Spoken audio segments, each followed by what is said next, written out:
മന്ത്രി മുഹമ്മദ് റിയാസിനെതിരെ ഗുരുതര ആരോപണവുമായി യൂത്ത് ലീഗ് സംസ്ഥാന അധ്യക്ഷൻ പി.കെ. ഫിറോസ്. മന്ത്രിയുടെ നേതൃത്വത്തിൽ കോഴിക്കോട് മിനി ക്യാബിനറ്റ് പ്രവർത്തിക്കുന്നുണ്ട്. കോഴിക്കോട് കേന്ദ്രീകരിച്ച് നടക്കുന്ന എല്ലാ സാമ്പത്തിക ഇടപാടുകൾക്കും ചുക്കാൻ പിടിക്കുന്നത് ഈ മിനി ക്യാബിനറ്റ് എന്നാണ് ഇപ്പോൾ ആരോപണം ഉന്നയിക്കുന്നത്. കൂടുതൽ വിവരങ്ങളുമായി കോഴിക്കോട് നിന്ന് സൂര്യ സുജി ചേരുകയാണ്. സൂര്യ, ഏത് സാഹചര്യം ചൂണ്ടിക്കാണിച്ചാണ് പി.കെ. ഫിറോസിന്റെ ആരോപണം? PSC അംഗത്വം ലഭിക്കുന്നതിന് വേണ്ടി ഇത് വാഗ്ദാനം ചെയ്ത് പ്രമോദ് കോട്ടൂളി 22 ലക്ഷം രൂപ വാങ്ങിയിരുന്നു. അത് CPM അറിവോടെയാണ് എന്ന് വ്യക്തമായി എന്നുള്ള കാര്യങ്ങളാണ് പി.കെ. ഫിറോസ് പറയുന്നത്. പി.കെ. ഫിറോസ് ഇതിൽ പ്രധാനമായ ആരോപണങ്ങൾ ഉന്നയിക്കുന്നത് മന്ത്രി മുഹമ്മദ് റിയാസിനെതിരെയാണ്. കോഴിക്കോട് റിയാസിന്റെ നേതൃത്വത്തിൽ കോഴിക്കോട് മിനി ക്യാബിനറ്റ് പ്രവർത്തിക്കുന്നുണ്ട്. ഈ പ്രമോദ് കോട്ടൂളി മിനി ക്യാബിനറ്റിലെ ഒരു അംഗം മാത്രമാണ്.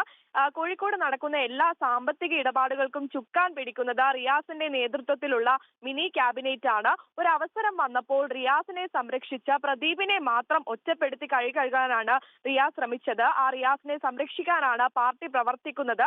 ഈ മിനി ക്യാബിനറ്റിലെ വെറും ഇടനിലക്കാരൻ മാത്രമാണ് പ്രദീപ് കോട്ടൂളി എന്ന് പറയുന്നുണ്ട്.